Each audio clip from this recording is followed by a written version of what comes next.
Tu es né de Dieu. Alléluia. Déclare, je suis né de Dieu. Je suis né de Dieu. Je suis né de Dieu. Alléluia.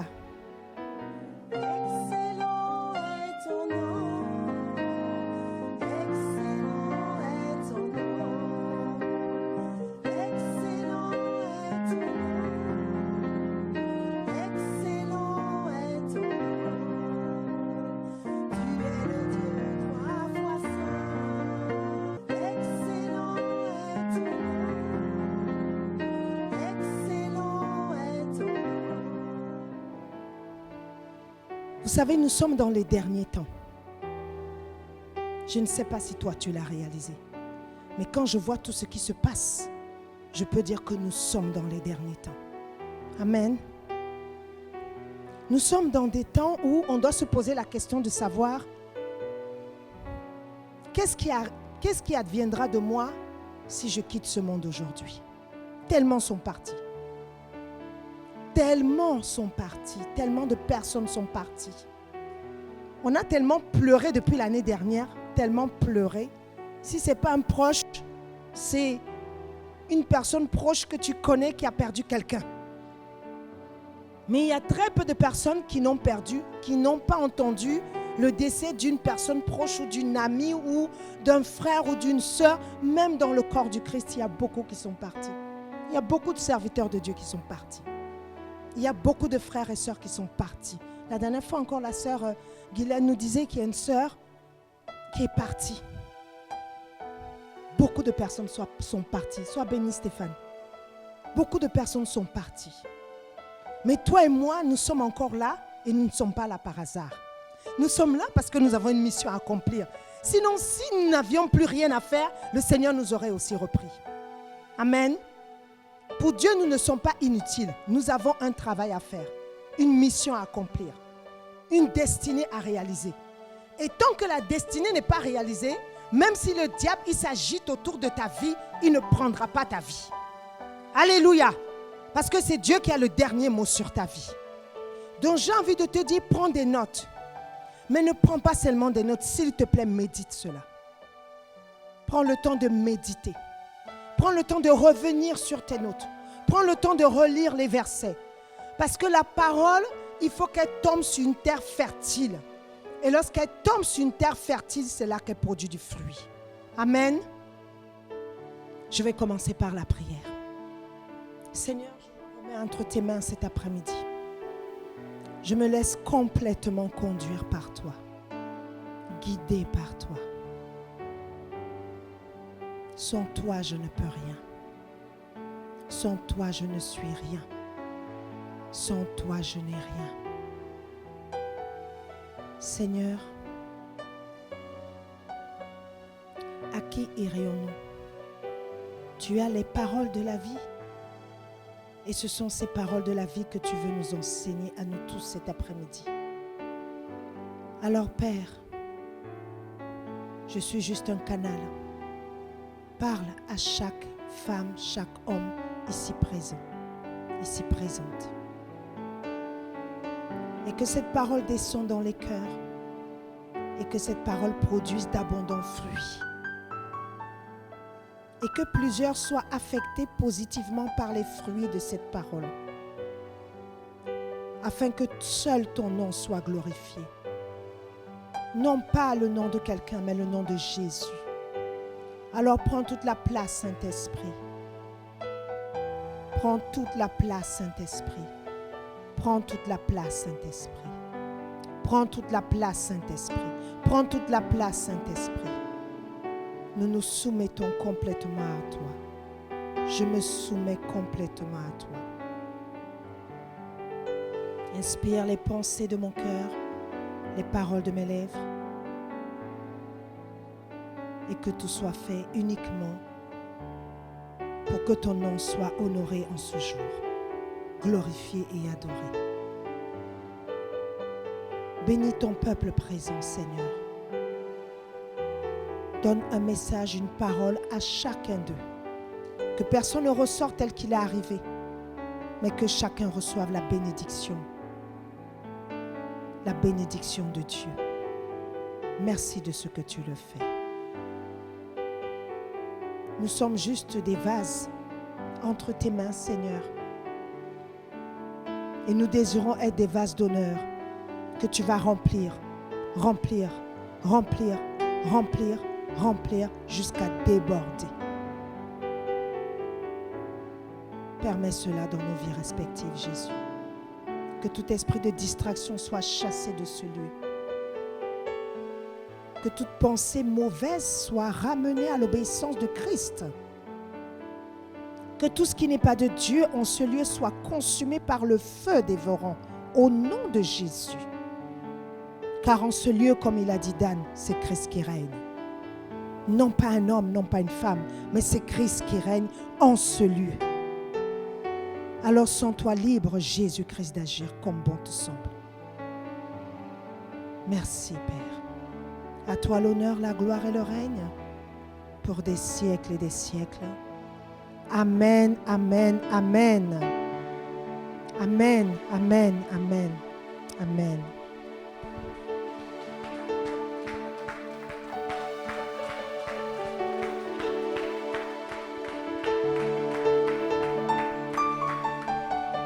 Alors, le titre de mon message du jour est « Le but de ma vie est en haut et non sur la terre ».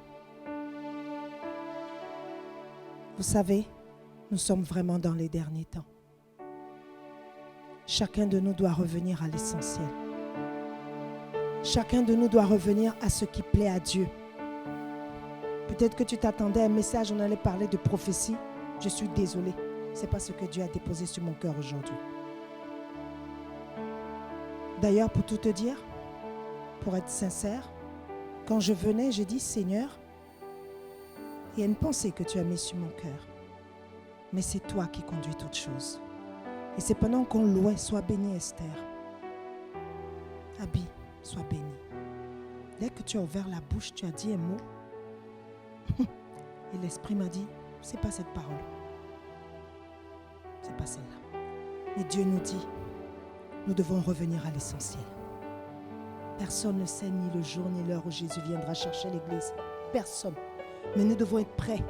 Vous savez, quand j'ai lu la Bible, je suis en train de lire la Bible, de relire la Bible de la Genèse à l'Apocalypse.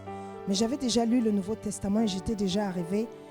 J'avais déjà relu le Nouveau Testament, mais le lire de manière chronologique de Matthieu, et Marc, Luc, etc. Et j'étais arrivée à l'Apocalypse. Au moment où le Seigneur me dit, tu vas relire maintenant de Genèse à Apocalypse. Et j'ai découvert quelque chose. La Bible dit que lorsque Jésus viendra chercher l'Église, il y a des saints qui vont rester.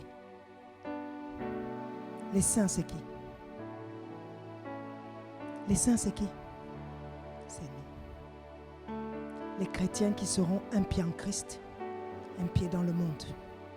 Les chrétiens qui ne seront pas corps, âme et esprit avec Jésus vont rester. Ce n'est pas moi qui le dis. La Bible dit les chrétiens, lorsque Jésus viendra chercher l'Église, il y a des saints qui resteront sur la terre. Pourquoi?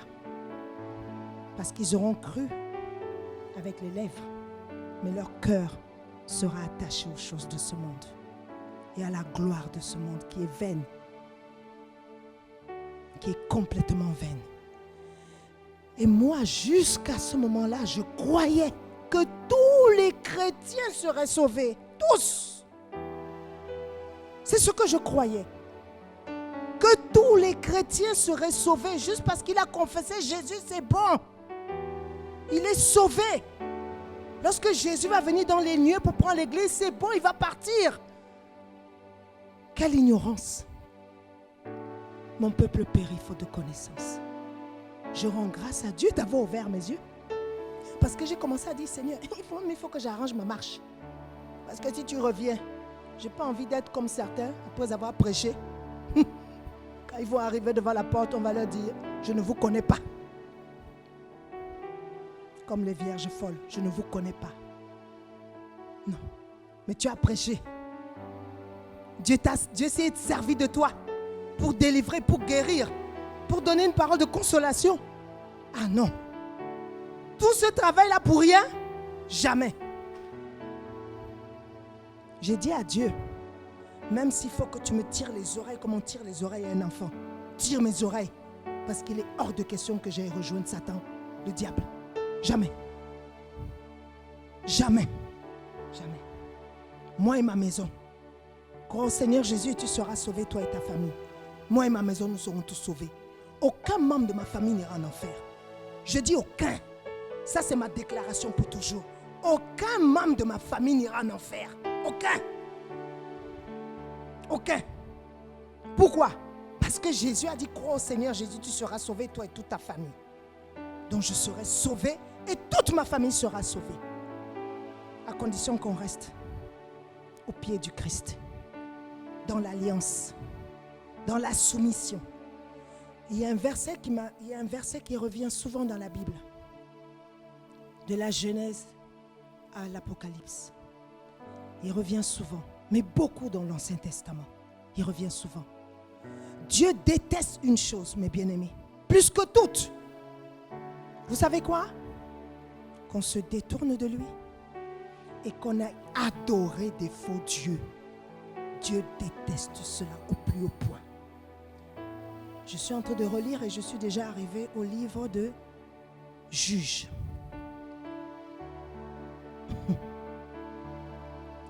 Genèse. Il est écrit. J'ai commencé à compter, j'ai pas pu.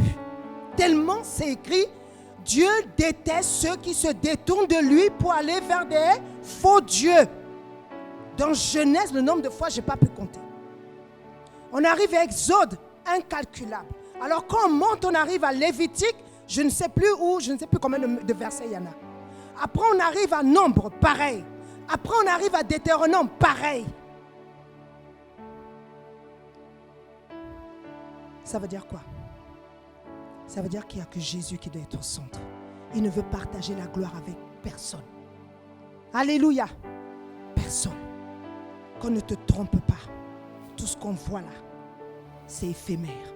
Le jour où on partira, les biens de ce monde, nos appartements, nos maisons, tout ce qu'on aura, on va tout laisser sur cette terre. Tout. On partira comme on a habillé. Et un jour, j'ai entendu une personne dire avec ce qu'on a dans l'estomac. C'est tout. Amen. C'est pourquoi chacun doit corriger sa marche. Commençons par moi-même. Corriger sa marche. S'il y a quelque chose qui ne glorifie pas Dieu, n'attends pas. Nul ne sait le jour ni l'heure où Jésus reviendra. Et la Bible dit, ça sera comme un... Comme... Hein? Hein? J'ai pas entendu. Un clignement de l'œil. Quand l'œil cligne comme ça. Je ne pense même pas que ça fait 5 secondes. Beaucoup seront surpris. Hein? 2 personnes seront en train de moudre. L'une sera enlevée, l'autre restera. 2 seront en train de dormir. L'un sera enlevé, l'autre restera. On se dit, mais on dirait que ça sera 50%. Je ne suis même pas sûr que ça sera 50%. Parce que la Bible dit que large est la porte qui va en enfer et étroite est le chemin qui va à Dieu. Étroit est le chemin qui va à Dieu. Et beaucoup ne le trouvent point.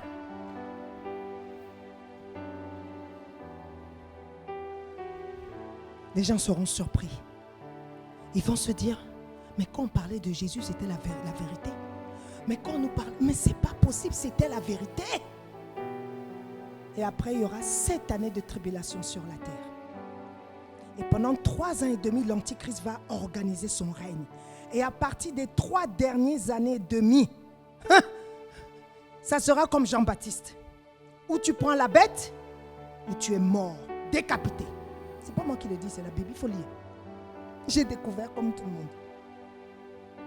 Ça, c'est des choses que le peuple de Dieu doit connaître. Il ne faut pas qu'on nous blague. Il n'y a rien dans ce monde. Rien. Vivons pour Jésus. Amen.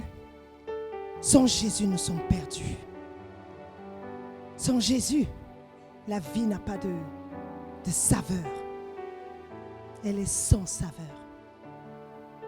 J'ai beaucoup aimé quand elle a dit « adorons ». Dieu, il a dit « viens chercher des arts ». Ceux qui l'adorent, comment? En esprit et en vérité. Pas les plaisanter. Alléluia.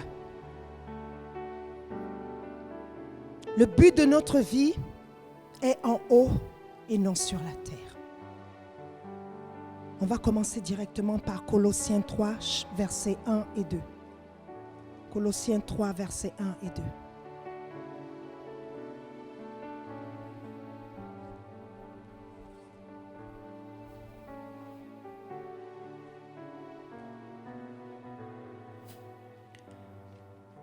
Colossiens 3, versets 1 et 2. Accordez-moi un instant que je le trouve.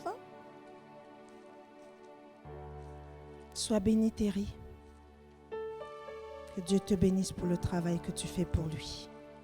Je ne sais pas si tu te rends compte, mais tu es en train de servir Jésus. Que Dieu te bénisse.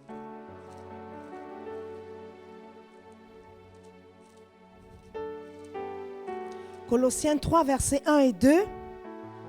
Voilà ce que la parole nous dit. Si donc vous êtes ressuscités avec Christ, cherchez les choses d'en haut, où Christ est assis à la droite de Dieu. Attachez-vous aux choses d'en haut et non à celles qui sont sur la terre. Et je vais aller jusqu'au verset 3. Car vous êtes morts. Vous êtes morts. Alléluia. Tu dis que tu es en Christ, tu es morte. Tu es en Christ, tu es mort. Alléluia. Tu es mort parce que ce n'est plus toi qui dirige ta vie, c'est Christ qui dirige ta vie. Sois béni, Guylaine. Car vous êtes morts et votre vie est cachée avec Christ en Dieu. Quand Christ, votre vie, paraîtra, alors vous paraîtrez aussi avec lui dans la gloire. J'ai lu jusqu'au verset 4.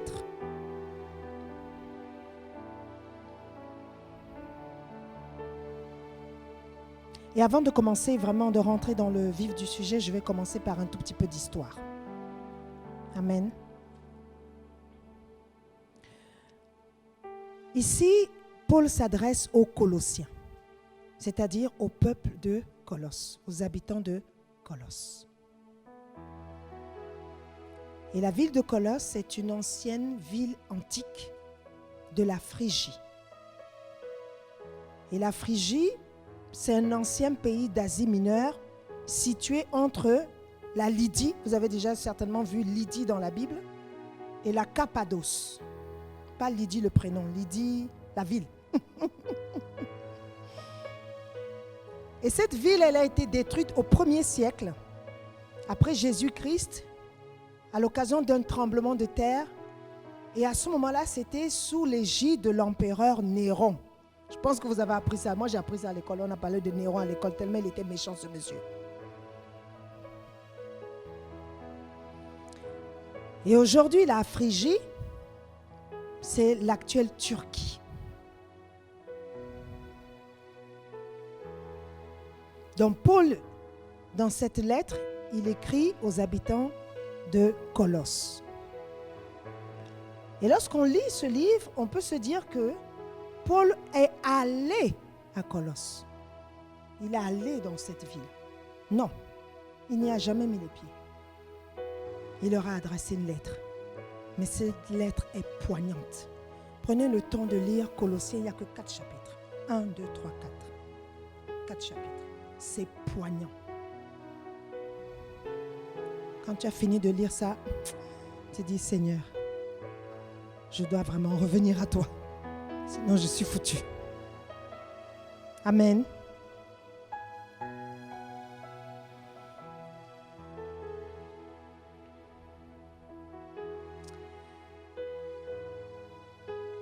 Et le premier verset nous dit, si donc vous êtes ressuscités avec Christ, cherchez les choses d'en haut.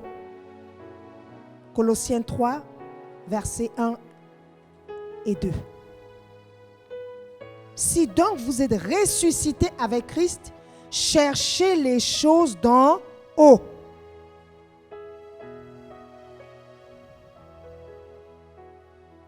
Et cette parole ne s'adresse pas à quelqu'un qui n'est pas chrétien.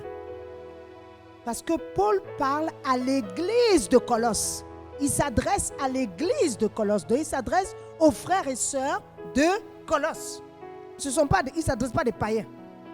Amen. Mais il dit à ces païens, à ces chrétiens, cherchez les choses d'en haut, où Christ est assis à la droite de Dieu. Et au verset 2, il dit, attachez-vous aux choses d'en haut et non à celles qui sont sur la terre. Alléluia.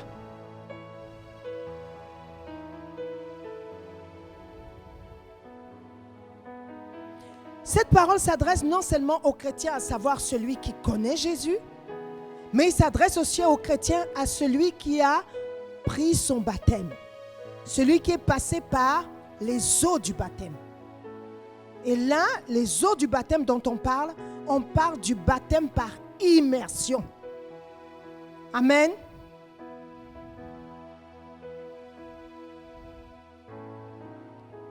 Parce qu'il s'adresse à ceux qui sont, parce qu'il dit, si donc vous êtes ressuscités avec Christ. Qui est ressuscité avec Christ?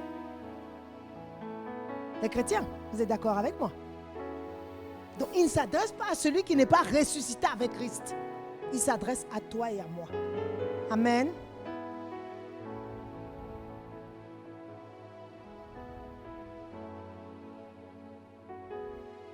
Il s'agit du chrétien qui marche avec Jésus et du chrétien qui a reçu le baptême.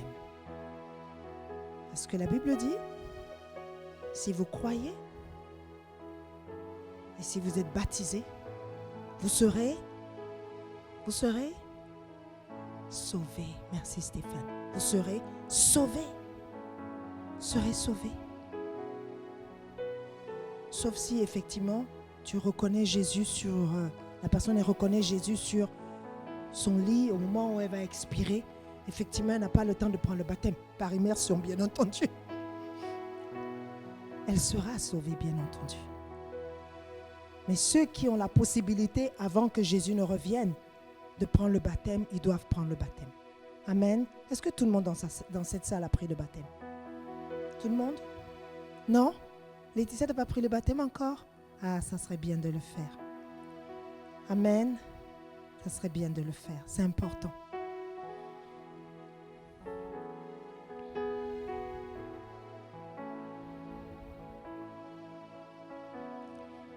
Et pourquoi c'est important de prendre le baptême? Parce que lorsque nous allons dans l'eau, cette eau du baptême, nous laissons dans cette eau l'ancienne vie. L'ancienne Laetitia sera dans cette eau. Et lorsque tu vas sortir de cette eau, tu seras la nouvelle Laetitia. Tu n'auras pas changé de couleur, tu n'auras pas changé d'aspect physique, mais tu seras la nouvelle Laetitia en Christ. Lorsque Jésus a été baptisé, lorsqu'il est sorti de l'eau, c'est là où Dieu a parlé et Dieu a dit, celui-ci est mon fils en qui j'ai mis toute mon affection. Écoutez-le. Donc il y a quelque chose qui se passe avant le baptême et après le baptême. C'est pourquoi c'est important de prendre le baptême. De plus, lorsqu'on prend le baptême, dans l'eau, tu meurs. Tu meurs pas physiquement, mais le moi, normalement, le moi doit mourir, la chair doit mourir. Tout ce qui t'attache à la chair meurt dans l'eau. Quand tu sors en nouveauté de vie.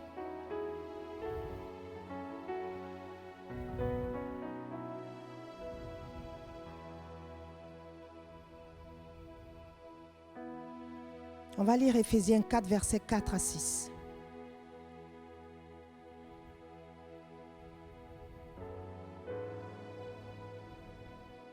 Lorsque tu entres dans l'eau du baptême, c'est pour mourir.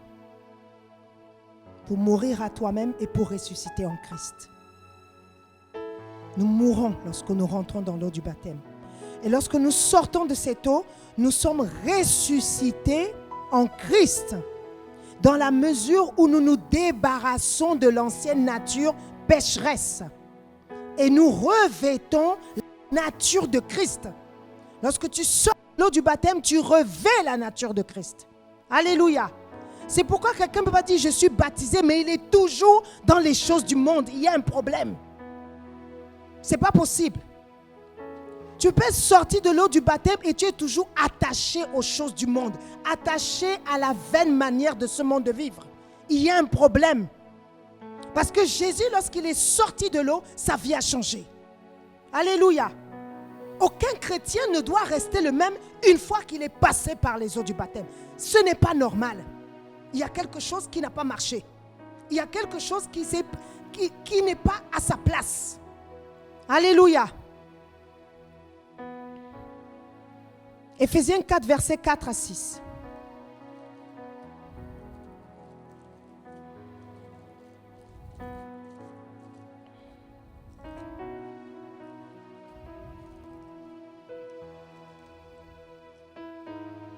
La Bible nous dit, il y a un seul corps et un seul esprit.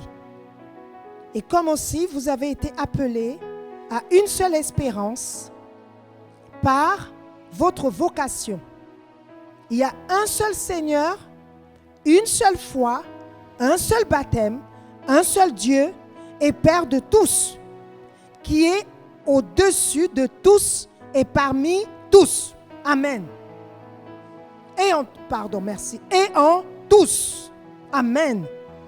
Il y a un seul Dieu, un seul baptême.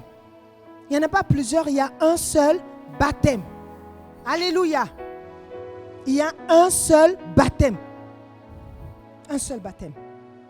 Et le baptême que Jésus reconnaît, ce n'est pas les 3 gouttes d'eau qu'on verse sur le front. Moi-même, j'ai reçu ça aussi. Ce n'est pas les 2 gouttes d'eau, les 3. C'est l'immersion. Pourquoi? Nous sommes des imitateurs du Christ. Christ a été immergé dans l'eau. Eh bien, nous aussi, nous sommes immergés dans l'eau. Jésus a été baptisé dans le Jourdain. Nous, on ne peut pas forcément aller recevoir le baptême dans le Jourdain. Même dans ta baignoire, tu peux recevoir le baptême. Mais il faut que tout ton corps soit immergé dans l'eau. Il y a quelque chose de spirituel qui se passe à ce moment-là. Alléluia. Les 3 gouttes qu'on te met sur le front, là, il n'y a rien qui se passe. La Bible dit, mon peuple périt faute de connaissance. Et il dit, j'aime beaucoup ce verset. Il dit, parce que tu as oublié la loi de ton Dieu, je t'oublierai aussi et j'oublierai tes enfants. Si quelqu'un peut me le chercher. Osée 4. Osée 4. Osée 4. Parce qu'on s'arrête toujours au début. Permettez-moi de lire ce verset. Parce qu'on lit toujours le début. On dit, oui, mon peuple périt parce qu'il lui manque la connaissance. Oui, c'est très bien, c'est vrai, gloire à Dieu. C'est vrai, c'est pas faux. Mais le verset ne s'arrête pas. Mon peuple est péri lorsqu'il lui manque la connaissance. Le verset poursuit. Osée 4, je crois, c'est verset, attendez, je recherche, 6.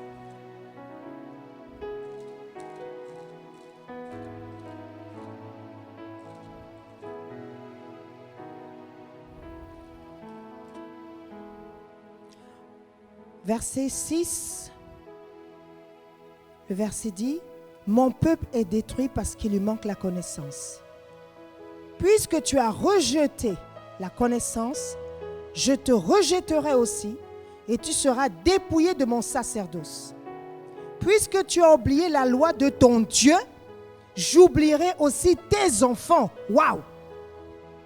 On a tendance à s'arrêter à la première partie du verset, n'est-ce pas? Mais la Bible dit que puisque tu as oublié la loi de ton Dieu, il ne te dit pas que je t'oublierai toi. Hein. Il dit j'oublierai aussi tes enfants. Donc chacun de nous ne doit pas oublier la loi de son Dieu. Pour que nos enfants ne soient pas oubliés de Dieu. Alléluia. Quand j'ai relu ce verset, j'ai dit Seigneur, on m'a blagué en me disant juste mon peuple est détruit parce qu'il lui manque la connaissance. Pourquoi je n'ai pas lu jusqu'au bout? Pourquoi je n'ai pas fait attention à la suite? La fin du verset est aussi importante, si ce n'est encore plus que le début. Parce que le rejet de la loi a comme conséquence le rejet de ses enfants par Dieu. Waouh! Bien-aimé, reste-toi attaché à Jésus. Amen. Je reviens à mon texte.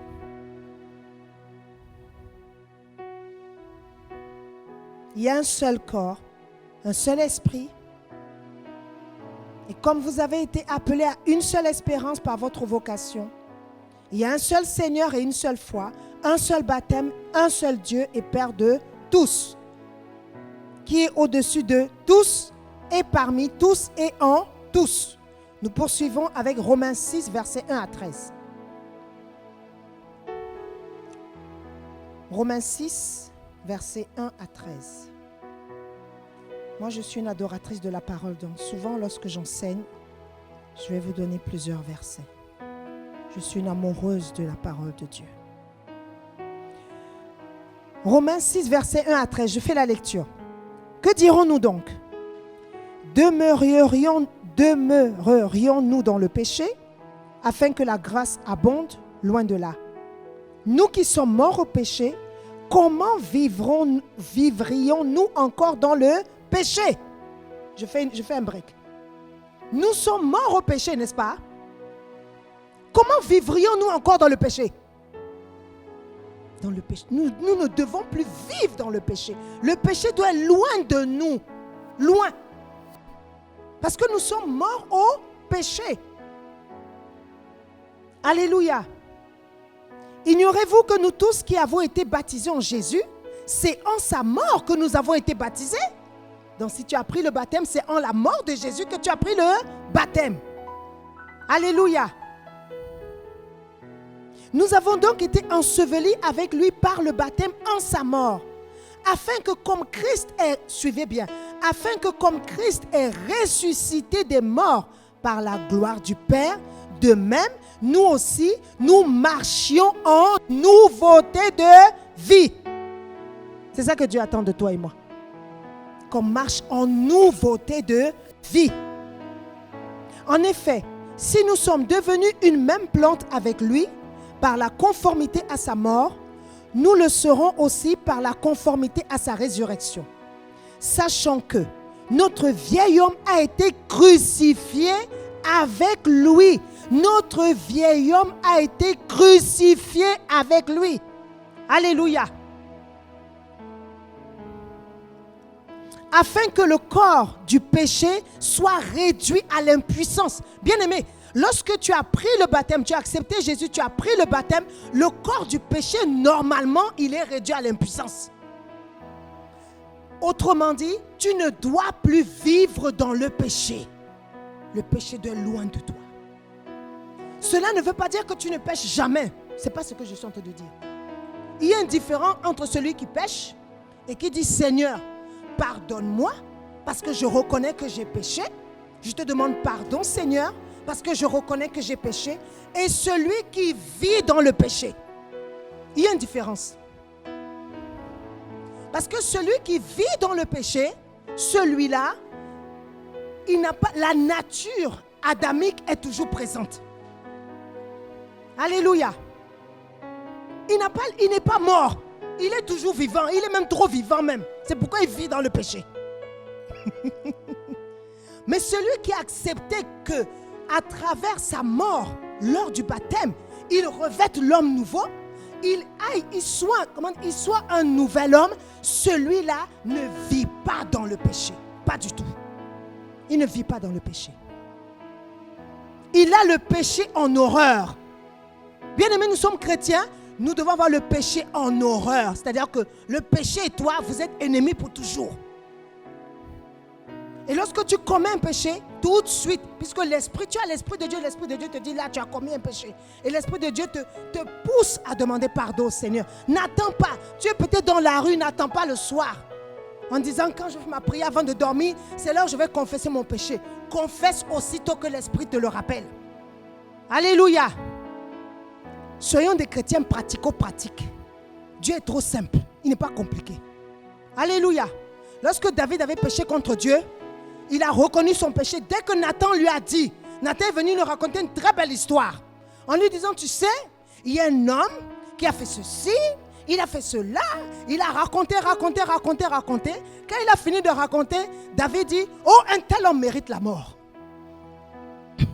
Et il lui a dit, ah bon? Mais c'est tel homme, c'est toi? Qu'est-ce qu'il a fait? Il n'a pas discuté une seconde.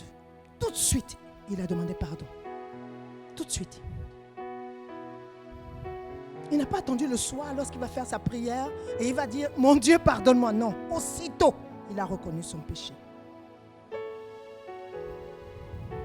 Sois bénie, Laurence. Normalement, le chrétien qui a accepté Jésus-Christ et qui est passé par les eaux du baptême, et je précise donc par immersion, quand il a été baptisé,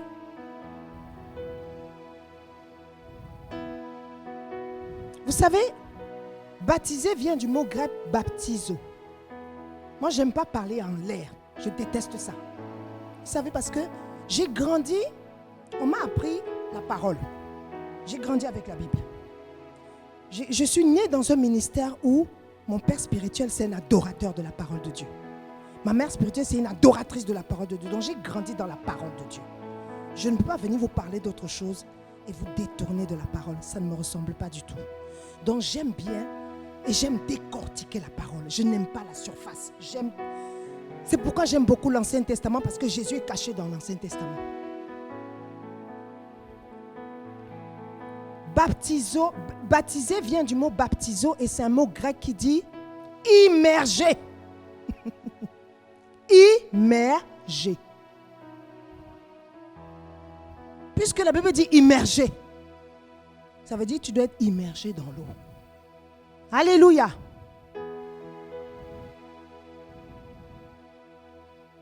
Et celui qui est immergé dans l'eau, c'est celui-là qui doit rechercher les choses d'en haut.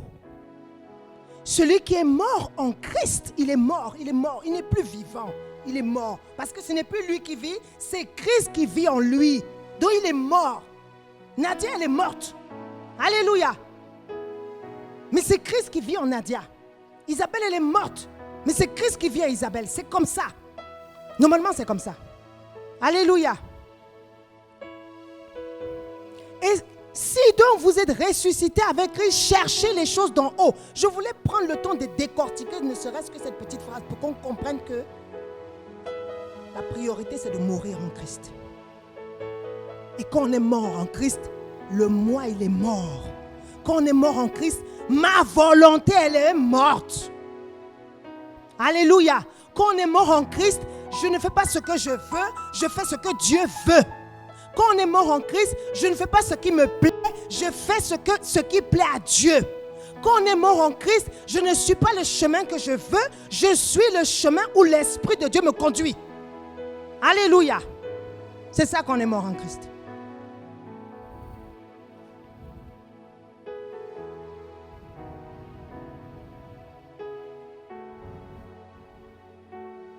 Le verset 2 nous dit, attachez-vous aux choses d'en haut.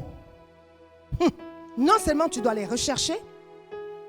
Pour ma bien-aimée Laurent, je vais donner la référence, c'est Colossiens chapitre 3, versets 1 et 2. Colossiens 3, versets 1 et 2. Le verset 2 dit, attachez-vous aux choses d'en haut et non à celles qui sont sur la terre. Autrement dit, affectionnez les choses d'en haut. Tu dois aimer les choses d'en haut. Affectionnez-vous des choses d'en haut et non à celles qui sont sur la terre. Autrement dit, chérissez les choses d'en haut et non les choses qui sont sur la terre. Amen. Bien-aimé, prends des notes. Les paroles sont folles, les écrits restent. Alléluia.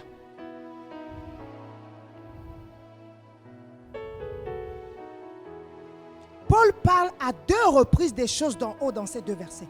2 reprises. Il parle des choses d'en haut. Il revient dessus, les choses d'en haut. Il dit une première fois, il dit une seconde fois. C'est dire que c'est important. Les choses d'en haut sont importantes. On doit les rechercher, on doit s'y attacher. Non seulement on doit les rechercher, il dit attachez-vous. Ça veut dire vous êtes corps et âme avec les choses d'en haut. Vous êtes un avec les choses d'en haut. Vous êtes en phase avec les choses d'en haut. Alléluia.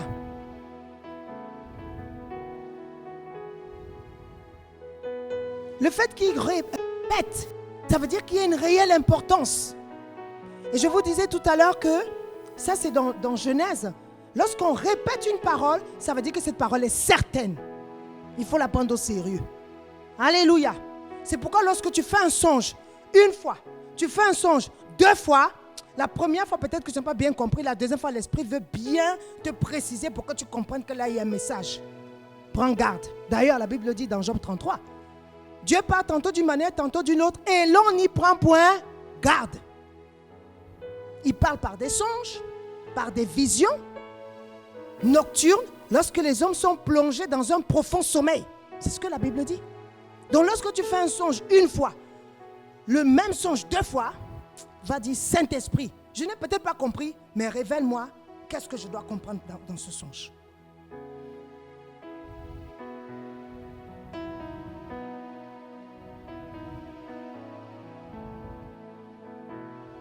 Que signifient les choses d'en haut? Et que veulent dire les choses qui sont sur la terre? C'est important. Qu'est-ce que ça veut dire les choses d'en haut? Qu'est-ce que ça veut dire, à votre avis, les choses d'en haut? C'est quoi? Ça veut dire quoi?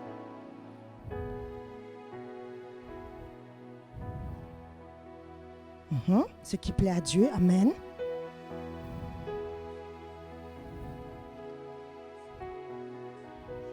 Aimer son prochain, amen. Apporter la paix autour de soi, amen. Quelqu'un d'autre? C'est quoi les choses d'en haut? Merci Abby. Pour quelqu'un d'autre, les choses d'en haut, c'est quoi? Oui, vas-y Esther. Amen. Aspirons au don. Amen. Pour pouvoir servir dans le don où Dieu nous a appelés. Amen. Quelqu'un d'autre? Comment? Notre espérance. Oui. C'est bien plus que ça. Les choses d'en haut, ce sont les choses qui viennent de Dieu. C'est très simple. N'est-ce pas? Voilà. C'est très simple. Les choses d'en haut, vous savez, notre Dieu, il n'est pas compliqué. Les choses d'en haut, ce sont les choses qui viennent de Dieu. Les choses d'en haut, ce sont les choses qui viennent du Saint-Esprit. Les choses d'en haut, ce sont les choses qui viennent de Jésus-Christ. C'est ça les choses d'en haut. Donc la nature de Jésus, c'est ça les choses d'en haut. Et tu as donné un exemple en parlant de la paix, l'amour autour de soi. Mais tout cela se résume dans les choses qui viennent de Dieu. Tout ce qui vient de Dieu vient d'en haut. Et tout ce qui vient de Dieu est en opposition aux choses qui sont sur la terre. Amen. Sois béni, Laurence. Les choses d'en bas. Dans ce cas-là, c'est quoi les choses d'en bas? Ou les choses qui sont sur la terre? Amen. La convoitise, le péché, mais ça se résume en une phrase. Ce sont les choses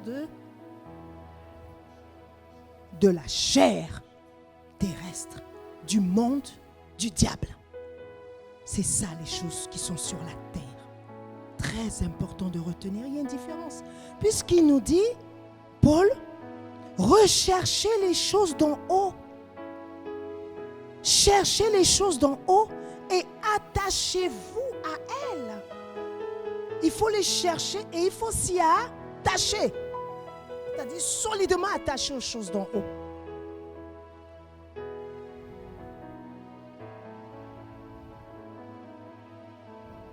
Celui qui cherche les choses d'en haut s'intéresse aux choses qui viennent de Dieu, qui touchent le cœur de Dieu. Il s'affectionne des choses célestes. Et celui qui cherche les choses qui sont sur la terre, il aime les choses qui proviennent du monde. Et tu as donné un exemple, la convoitise par exemple. Les choses mondaines sont son fort, j'ai envie de dire. Les choses charnelles, il est attaché. Puisque Paul dit attachez vos choses d'en haut, donc ça veut dire il y en a qui s'attachent aux choses d'en bas. Mais nous qui sommes ressuscités avec Christ, nous devons nous attacher aux choses d'en haut.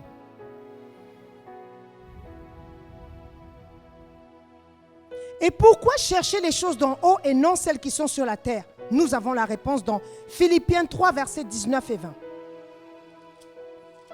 Philippiens 3, versets 19 et 20.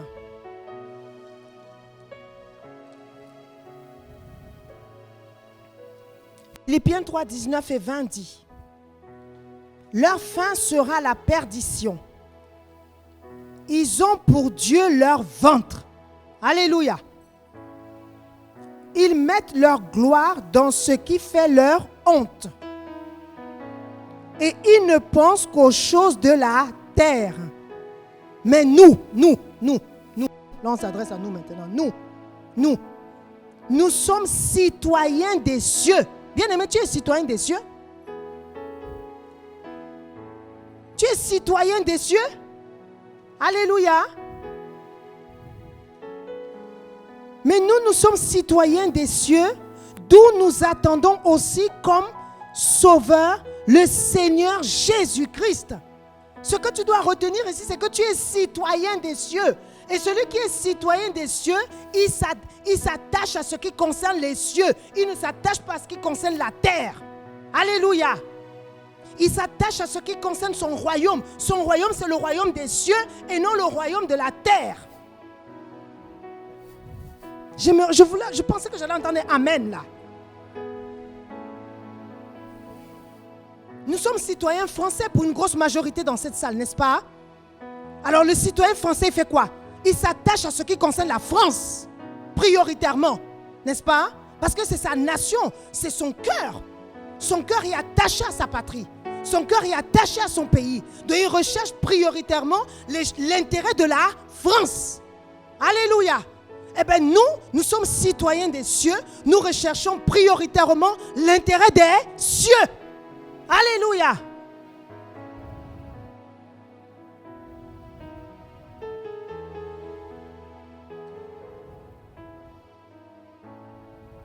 Tu dois t'attacher aux choses qui découlent de ta patrie. Si ta patrie est la terre, eh bien c'est normal que tu t'attaches aux choses du monde. Mais si ta patrie est dans les cieux, si tu es citoyen des cieux, tu dois t'attacher aux choses du ciel, c'est-à-dire aux choses d'en haut. Alléluia.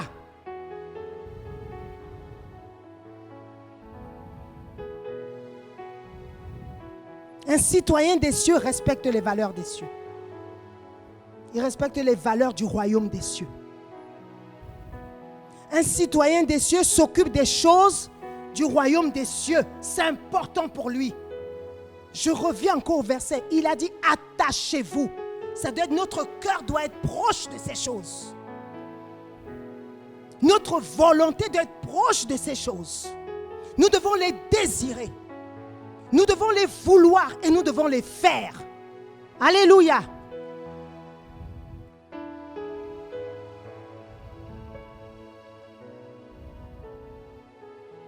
Le verset dit, ceux qui s'attachent aux choses de la terre ont pour Dieu leur ventre. Ceux qui s'attachent aux choses de la terre ont pour Dieu leur ventre. Waouh! Ils ont pour Dieu leur ventre. Donc leur ventre, c'est ça qui les intéresse. Le manger, le boire, le dormir. En fait, les choses banales de ce monde. Alléluia.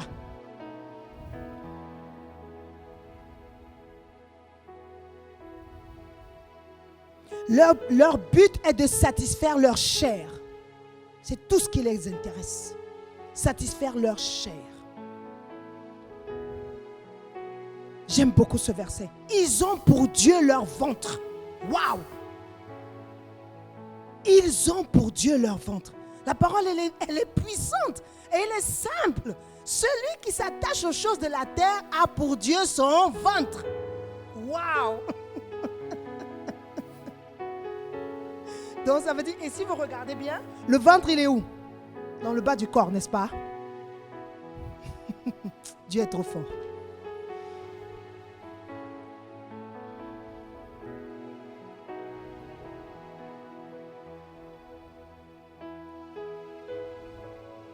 Et celui qui s'attache, qui a pour Dieu son ventre et qui s'attache aux choses que son ventre lui demande de satisfaire. Souvenez-vous, on parle des chrétiens. Je reviens au départ. On parle des chrétiens. C'est un chrétien charnel. Alléluia. Le ventre fait partie de quelle partie Le ventre, c'est quoi? C'est le corps, n'est-ce pas? Voilà. Donc, c'est un chrétien charnel. Il n'y a pas besoin de chercher midi à 14h. C'est un chrétien charnel. Alors, nous, bien-aimés ici présents, ne soyons pas des chrétiens charnels. Parce que le chrétien charnel, souvenez-vous de ce que je vous ai dit en introduction. Jésus, la Bible dit qu'il y a des saints qui vont rester sur la terre lorsque Jésus va venir chercher l'église. Et les saints qui vont rester sur la terre, ça sera des chrétiens charnels. Alléluia. Soyons des chrétiens spirituels. Leur cœur n'est pas attaché à Dieu. Leur motivation est de plaire à leur chair et non à Dieu. Ils parlent des choses de Dieu avec leurs lèvres, mais leur cœur est éloigné de Dieu. Alléluia. Leur gloire est dans ce qui fait leur honte. Waouh, c'est ce que la Bible dit. Leur gloire est dans ce qui fait leur honte, parce que ce qui fait leur honte, c'est quoi? C'est leur ventre. Ils ne cherchent pas plus loin que leur ventre. Oh Dieu, ta grâce. Ce qui signifie qu'ils sont fiers des choses dont ils devraient normalement avoir honte. Mais ils sont fiers de ça. Ta grâce, Jésus.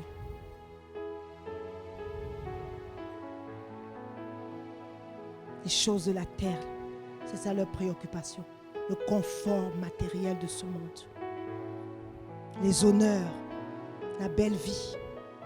Je reviens à ce qu'elle a dit à Abby tout à l'heure, la convoitise. La possession des biens, etc., etc. Je ne dis pas que c'est mauvais. Mais ce que je dis, c'est qu'on ne doit pas être attaché à cela. Alléluia. Mon père a laissé d'énormes terres.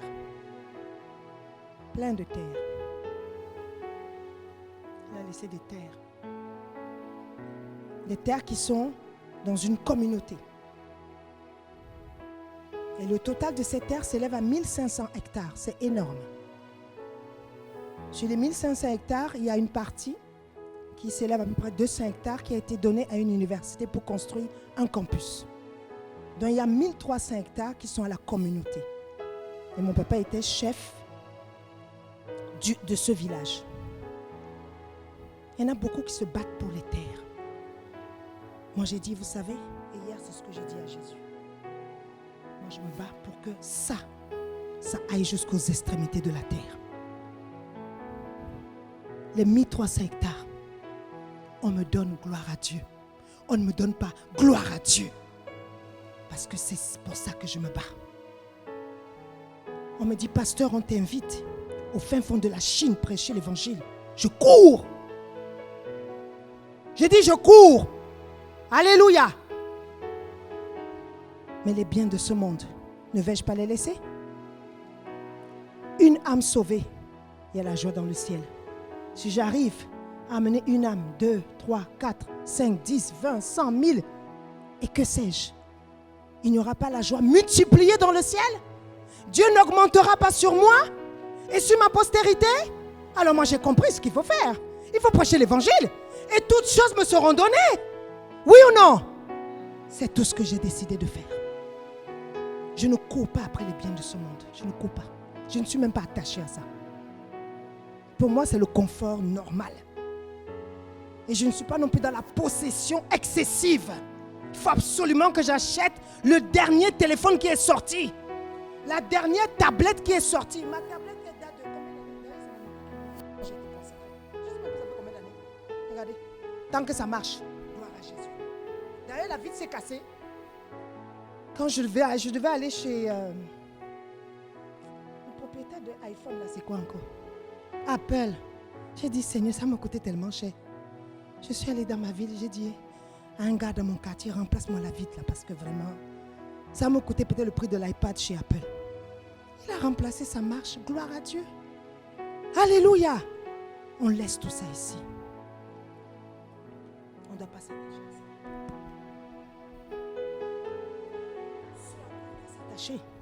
C'est que nous, toute notre postérité soit sauvée.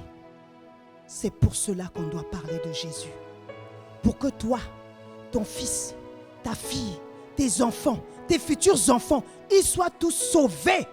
Parce que la Bible dit que la bénédiction, c'est jusqu'à 1000 générations. Et ton but, c'est que si sur toi il y avait la malédiction, que ça s'arrête à ton niveau, que ça ne descende plus sur ta postérité. Et pour cela, tu dois faire quoi? Rechercher les choses d'en haut, t'attacher aux choses d'en haut et non à celles qui sont sur la terre. Alléluia! Alléluia! C'est ça notre motivation. Le reste là. Le reste, c'est pas important. Tant qu'on a Jésus, on est heureux. Alléluia! On est heureux.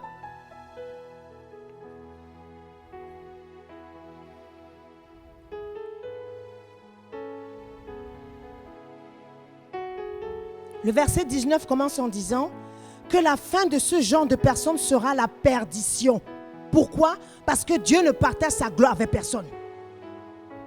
La fin des personnes qui s'attachent à leur ventre sera la perdition.